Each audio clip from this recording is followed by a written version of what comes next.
Deborah के कहने से एलिज़र बिन यहूद ने मास्को जाने का निश्चय कर लिया था और इसके लिए वह आवश्यक तैयारियों में जुट गया। लेकिन आज सुबह सुबह जब बेंजियोन सोकर उठा, तब अपने घर के अंदर उसने शोर शराबा सुना। घबराते हुए वह अपने कमरे से अपनी माँ के कमरे की तरफ भागा, किंतु माँ के कमरे का दरवाजा अंदर से बंद था। उसे सामने ही उसकी परिचित दाई दिखी।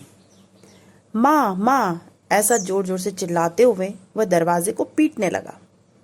बेंजियोन को शांत करके दाई ने कहा, बेटा बधाई हो, तुम्हारी छोटी बहन का जन्म हुआ है। आश्चर्य से बेंजियोन ने कहा, ऐसा? क्या मैं उसे अभी देख सकता हूँ? थोड़ी देर बाद देख सकते हो, वह अभी सोई है, ऐसा दाई ने कहा।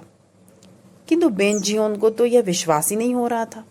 उसने कहा, अरे कल ही तो माँ ने मुझसे कहा था कि 2 महीने बाद मेरी बहन का जन्म होगा।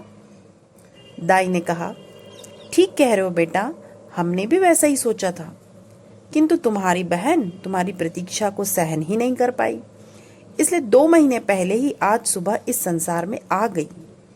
हंसते हुए वह बोली। इसी बीच आवाज सुनाई दी, बेटा थोड़ी देर के बाद मैं तुम्हें बुलाती हूँ, तब तुम बहन को देखना। ऐसा कहते हुए दाई ने कमरे में प्रवेश किया। बेंजियोन प्रसन्न था। अरे मेरी छोटी बहन का जन्म हुआ है, अब मैं ये किसको बताऊं? फिर उसने सोचा, चलो सबसे पहले अविचाइल को बताया जाए। वह दौड़ते हुए अपने कमरे में गया और अपने 2 वर्ष के भाई को उठाकर बोला कि सुन अविचाइल, अविचाइल, कितना शुभ समाचार है, हमारी छोटी बहन का जन्म हुआ है। अविचाइल ने चादर हटाया, आंखें खोलकर भाई को देखा और फिर से आंखें बंद कर चादर ओढ़कर सो गया। बेंजियोन निराश हो गया, क्योंकि उसे यह बात किसी को जल्दी से बतानी थी। वह दौड़ते हुए बाहर आ गया और उसने रास्ते पर देखा कि कुछ लोग घूम रहे हैं। उन्हें संकेत करते हुए उसने कहा, अरे सुनो सुनो, मेरी छोटी बहन का जन्म हुआ है। वह यह सब बात हिब्रू भाषा में कह रहा था। सभी व्यक्ति वहां से उसे देखते हुए जा रहे थे, किंतु कोई भी कुछ प्रतिक्रिया नहीं कर रहा था। वे केवल बेंजियोन को देखते और मुस्कुरा देते। बेंजियोन फिर निराश हो गया। तभी उसे सामने से आते हुए अपने पिताजी दिखे। दौड़ते हुए वह गया और पिताजी से कहा, पिताजी बड़ा ही शुभ समाचार है, मेरी छोटी बहन का जन्म हुआ है। बेन यहूद ने अनभिज्ञता जाहिर करते हुए कहा, अच्छा ऐसा हुआ है क्या? मैं बहुत खुश हूँ। ऐसा बोलते हुए स्नेह से उन्होंने बेंजियोन के सर पर हाथ फेरा और अपने कमरे में जाकर कुछ पत्रों को लेकर फिर से जाने के लिए तैयार हो गए। बेंजियोन बोला, पिताजी क्षण भर प्रतीक्षा तो करो, अभी बहन को देखने के पश्चात चले जाना। बेन यहूद ने कहा, अभी मेरे पास समय नहीं है, मुझे मुद्रणालय जाना है, मैं शाम को आकर उसे देख लूंगा।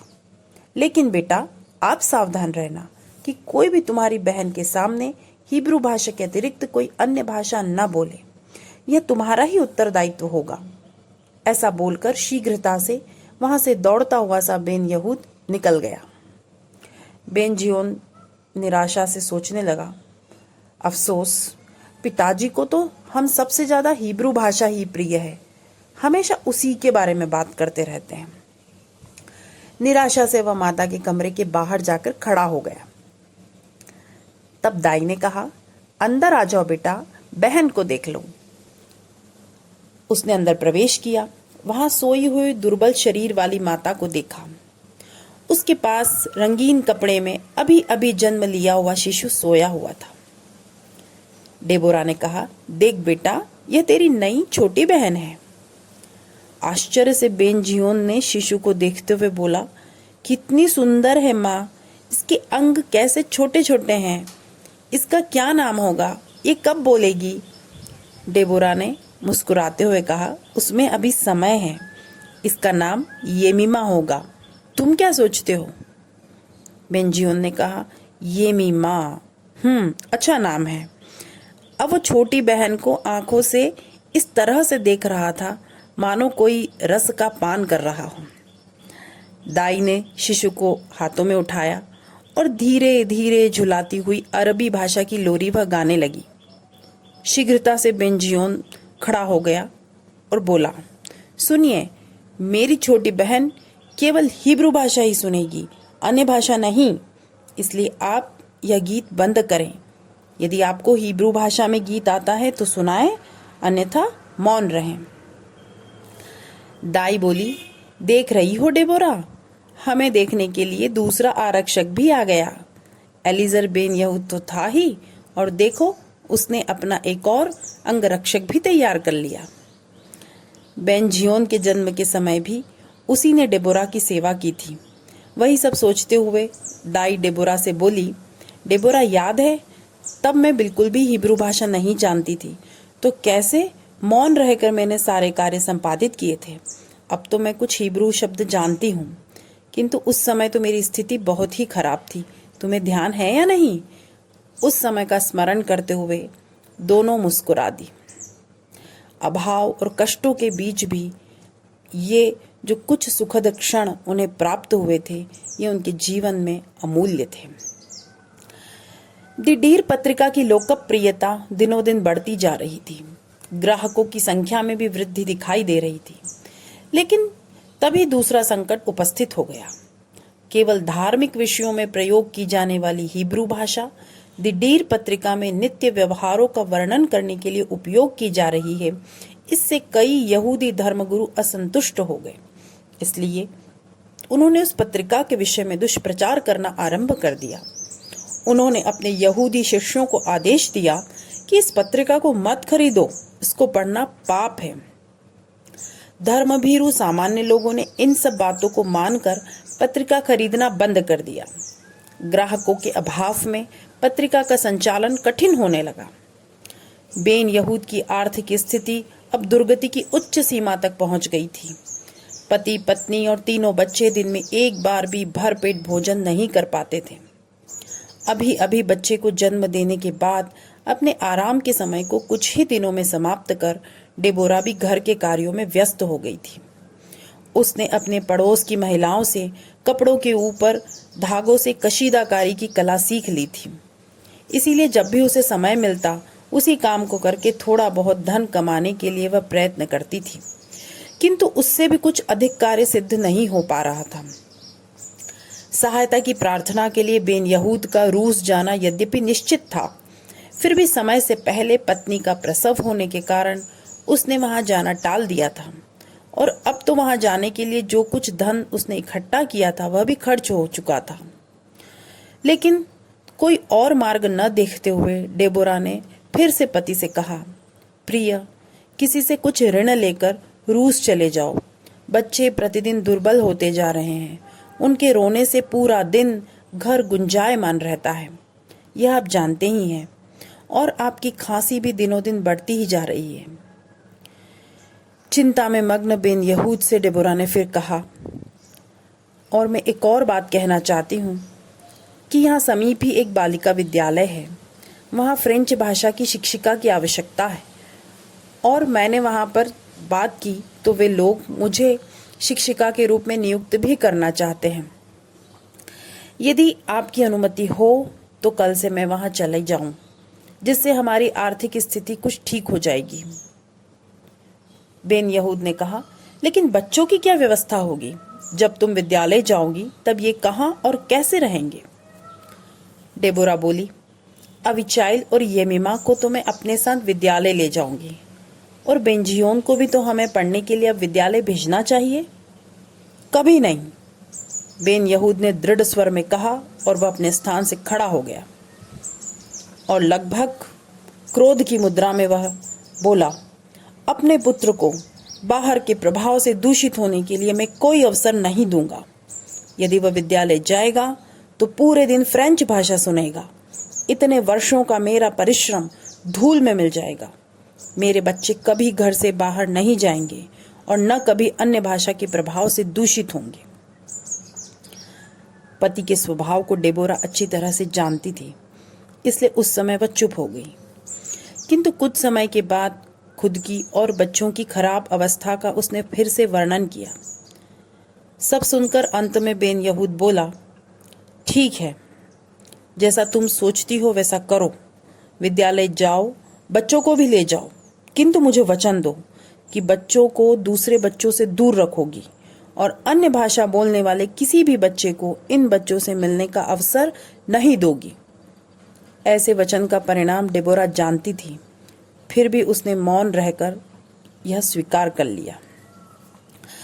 दूसरे दिन सुबह ही बेन यहूद ने यात्रा की तैयारियां शुरू कर दी।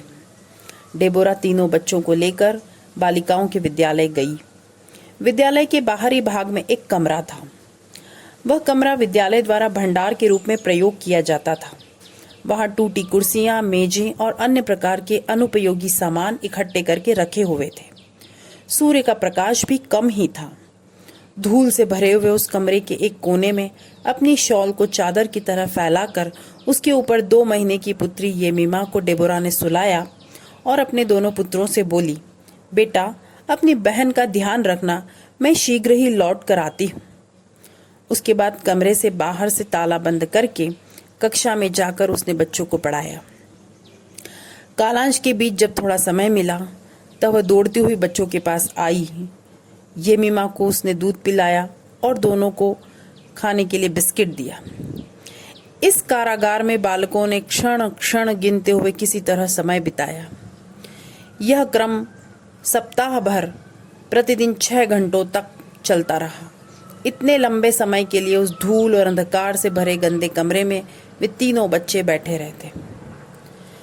7वें दिन जब विद्यालय का अवकाश था तब घर पर ही बेंजियोन ने अपनी माँ से पूछा, माँ, हमें आपने इस तरह से बंद करके क्यों रखा और ऐसा कब तक आप करने वाली हैं?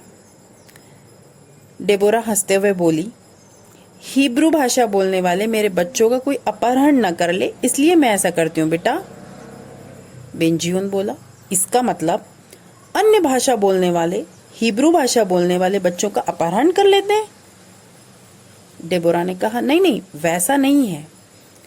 लेकिन आगे वह बेंजियोन को क्या उत्तर दे यह उसे समझ में नहीं आ रहा था, इसलिए वह चुपचाप खड़ी रही। तभी बेंजियोन बोला, कितनी शर्मनाक बात है यह।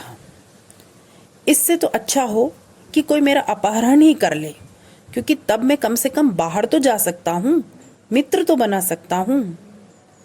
हाँ, किंतु तब आप दुखी हो जाएंगी।